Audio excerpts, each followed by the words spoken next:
नमस्कार, Hindi dictation YouTube channel पर आप सभी का स्वागत है। तो एसएससी स्टेनो ग्रेड डी के लिए जो डिक्टेशन अपलोड की जा रही है पिछले कुछ दिनों से, उसमें आप लोग बहुत ठीक तरीके से पार्टिसिपेट कर रहे हैं। रिस्पांस बढ़िया है, इसलिए इसको देखते हुए सीरीज़ कंटिन्यू की जा रही है और आप लोग, मैं उम्मीद करता हूँ कि ऐसा ही सहयोग जारी रखेंगे। ठीक, वीडियो को शेयर कर दिया करिए और जो लोग नए हुआ करें वो प्लीज़ सब्सक्राइब कर लिया करें। ठीक, तो रेडी हो जाइए। डिक्टेशन में टोटल वर्ड होंगे 812 और मैं कोशिश करूँगा 10 मिनट या उससे थोड़ा सा पहले ही ख़त्म करूँ, ताकि कुछ लोग ये चाहते हैं कि स्पीड 80 से ज़्यादा ही रखी जाए ताकि एग्ज़ाम में हमें और ज़्यादा कंफर्ट महसूस हो। ठीक, तो उनकी इच्छाओं को ध्यान में रखते हुए डिक्टेशन को कोशिश करूँगा 10 मिनट के अंदर समेटने की। तो रेडी हो जाइए, 5 सेकंड में डिक्टेशन शुरू किया जाएगा।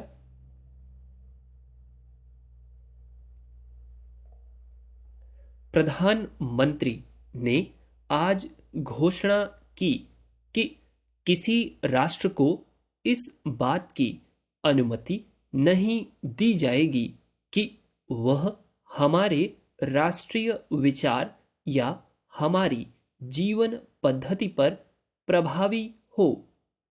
श्रीमती गांधी राजधानी के उन नागरिकों की एक विशाल रैली में बोल रही थीं जो उन्हें बधाई देने के लिए आए थे। श्रीमती गांधी ने कहा, हम सभी राष्ट्रों से मैत्री चाहते हैं, लेकिन हमारा देश जिस रास्ते पर चलेगा वह वही होगा जिसका निश्चय बिना किसी विदेशी राष्ट्र या शक्ति के प्रभाव के हम करेंगे। उन्होंने कहा कि हम अंतर्राष्ट्रीय समुदाय से सहायता चाहते हैं, परंतु देश का भविष्य मुख्यतः उसके अपने साधनों, स्रोतों तथा इच्छा शक्ति पर निर्भर होता है। श्रीमती गांधी ने आत्मनिर्भरता तथा सामाजिक बुराइयों के उन्मूलन की आवश्यकता पर बल देते हुए कहा कि लोगों को उन ताकतों से गुमराह नहीं होना चाहिए जो हमारे देश में हर नए विकास का विरोध करती हैं।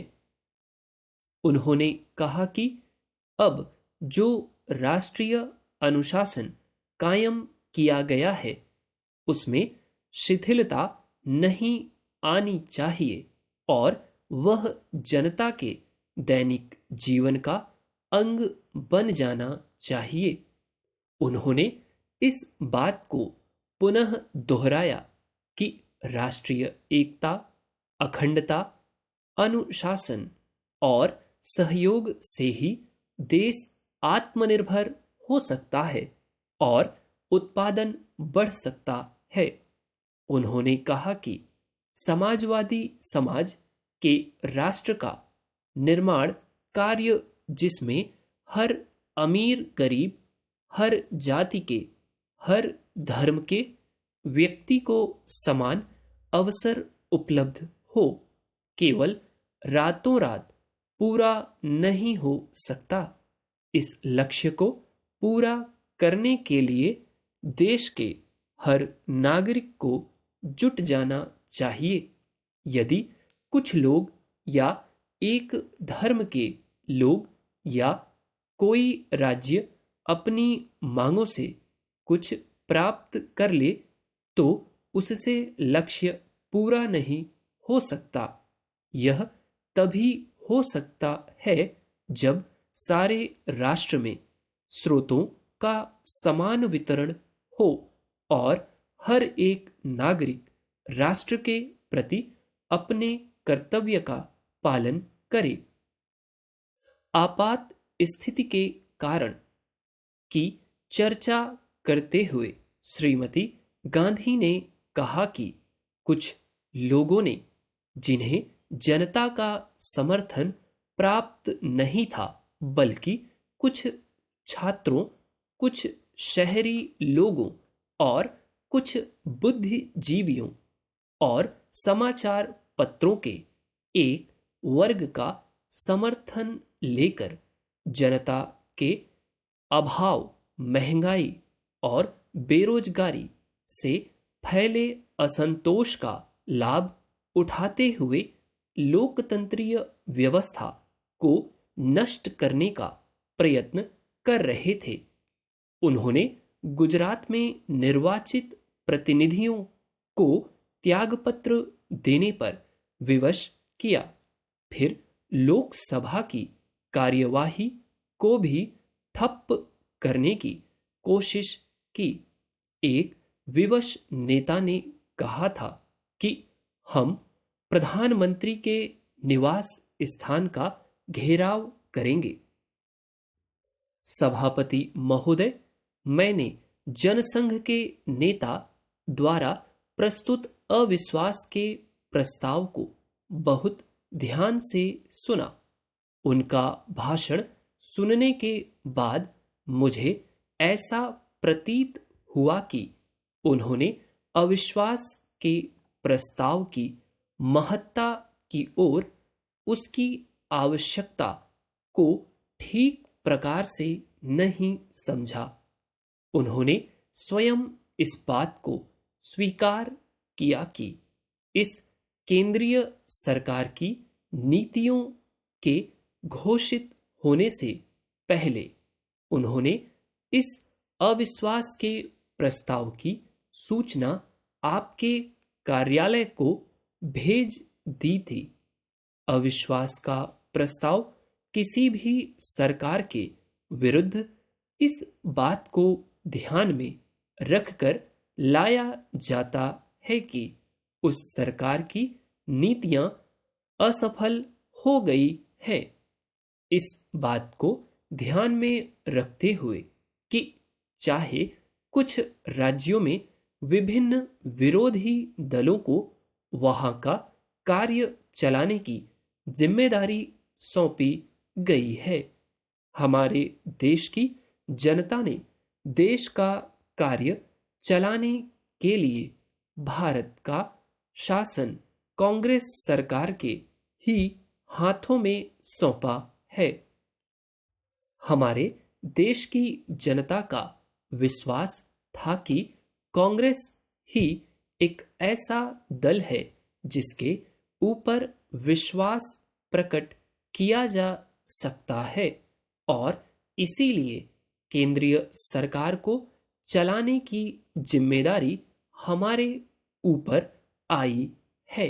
मुझे दुख है कि बिना इस बात का ध्यान रखते हुए कि एक छोटे से मामले को लेकर राजस्थान में राष्ट्रपति का शासन लागू किया और विधानसभा की कार्यवाही को स्थगित कर दिया गया।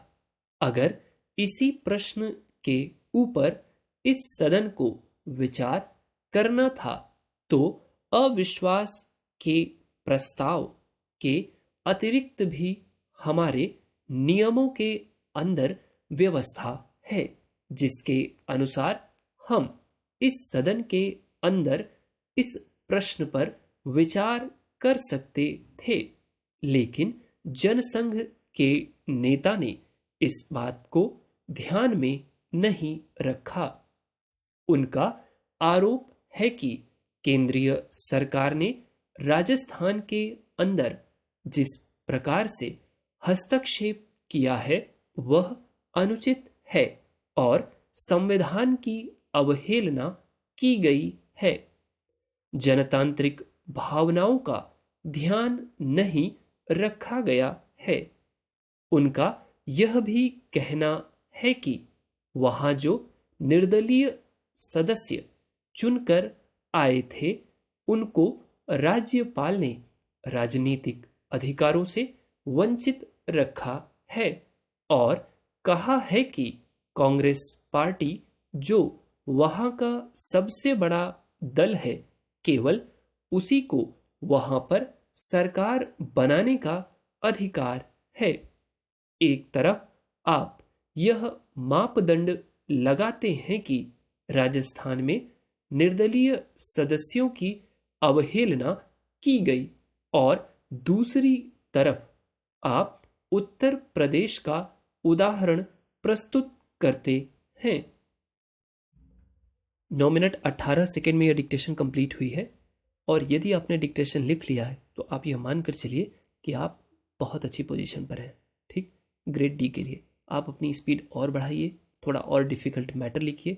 डिफ़िकल्ट मीन्स आप एडिटोरियल्स लिखा करिए, ठीक, ज़्यादा से ज़्यादा। क्यों? क्योंकि आप ये समझ कर चलिए कि संसदीय मैटर पर या एसएससी के ग्रेड डी जैसे मैटर्स पे आपकी ग्रिप बहुत शानदार है। ठीक, जो लोग नहीं लिख पाए हैं उनको परेशान नहीं होना, उनको कोशिश करना है कि इस स्पीड को कैच करें। ठीक, इसके लिए क्या करना है, इस डिक्टेशन को 2 बार 3 बार आप खूब लिखिए। ठीक, जब तक आप खुद से संतुष्ट ना हो जाएं कि हाँ अब मैं इस डिक्टेशन को लिख सकता हूँ या लिख सकती हूँ। ठीक, अकेले लिखने में दिक्कत होती है, दिक्कत इन द सेंस कि आप बोर बहुत जल्दी हो जाएंगे। ठीक, तो उस सिचुएशन में आपको क्या करना है, आपको अपने साथी चाहे तेज हो चाहे कमज़ोर, आपसे साथ में लिखा करिए और थोड़ा थोड़ा पढ़ने की कोशिश करेंगे तो आप दोनों लोगों का मन रहेगा। और एक साथ मिलकर यदि आप 2-3 डिक्टेशन भी लिखेंगे तो आप अकेले बैठ के 4 डिक्टेशन लिखने की तुलना में कहीं ज़्यादा प्रोडक्टिव वर्क आप कर पाएंगे। बस इन्हीं सब बातों के साथ चैनल पे यदि आप नए हैं तो चैनल को सब्सक्राइब करेंगे, वीडियो यदि आपको अच्छा लगा तो लाइक करेंगे। That's all, thank you.